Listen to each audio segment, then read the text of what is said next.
দেশ বিদেশের বাছাই করা খবর নিয়ে সর্বদাই সত্য সন্ধানী ই নিউজ ভারত।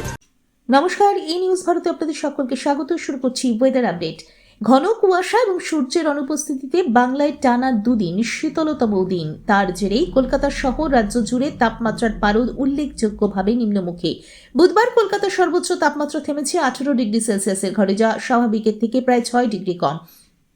মঙ্গলবার ছিল কলকাতার শীতলতম দিন, তাপমাত্রা নেমে গিয়েছিল 10 ডিগ্রির ঘরে। আবহাওয়া দপ্তরের পাওয়া তথ্য অনুযায়ী কলকাতার সর্বনিম্ন তাপমাত্রা 2013 সালে নেমেছিল 9 ডিগ্রিতে। তারপর এত ঠান্ডা জানুয়ারি মাসে শহর আর দেখেনি। ঐতিহাসিকভাবে এখনো সর্বনিম্ন রেকর্ড 1899 সালে জানুয়ারি। সেদিন কলকাতার তাপমাত্রা নেমেছিল 6.7 ডিগ্রিতে। শুধু কলকাতা নয়, রাজ্যের বিভিন্ন জেলাতে শীতের দাপট চোখে পড়ার মতো। বৃহস্পতিবার পর্যন্ত রাজ্যের শীতল দিনের সতর্কতা জারি রেখেছে আবহাওয়া দপ্তর। পাশাপাশি বর্ধমান এবং বীরভূম জেলায় জারি করা হয়েছে শৈত্যপ্রবাহের কমলা সতর্কতা। আবহাওয়া দপ্তরের আধিকারিকদের মতে, বঙ্গোপসাগরে তৈরি হওয়া একটি গভীর নিম্নচাপের প্রভাবে উত্তর পশ্চিম দিক থেকে কনকনে শীতল হাওয়া ঢুকছে রাজ্যে। হাওয়ার গতিবেগ বেড়ে যাওয়ায় শীতের অনুভূতি ও তীব্রতা বাড়ছে। আগামী 4 দিন রাজ্যের আবহাওয়া মূলত শুষ্ক থাকবে এবং তাপমাত্রার বড় কোনো পরিবর্তনের সম্ভাবনা নেই।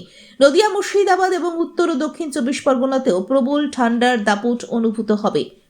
আপাতত উত্তর ও দক্ষিণবঙ্গ জুড়ে সর্বোচ্চ তাপমাত্রা স্বাভাবিকের থেকে 4 থেকে 6 ডিগ্রি কম থাকবে, ফলে সারাদিন শীতের অনুভূতি বজায় থাকবে।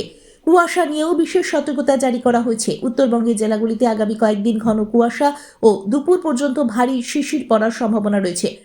দক্ষিণবঙ্গের মুর্শিদাবাদ, নদিয়া ও বীরভূমে ঘন কুয়াশা দেখা যেতে পারে। অন্য জেলাগুলিতে থাকবে হালকা থেকে মাঝারি কুয়াশা।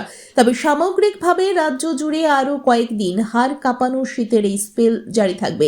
সকালের দিকে কুয়াশা থাকলেও বেলা বাড়ার সাথে সাথে পরিষ্কার আকাশ। আজ কলকাতার সর্বোচ্চ তাপমাত্রা 20 ডিগ্রি সেলসিয়াস, সর্বনিম্ন 11 ডিগ্রি সেলসিয়াস। বাতাসে আপেক্ষিক আর্দ্রতার পরিমাণ 65%। ব্যুরো রিপোর্ট, ই নিউজ ভারত।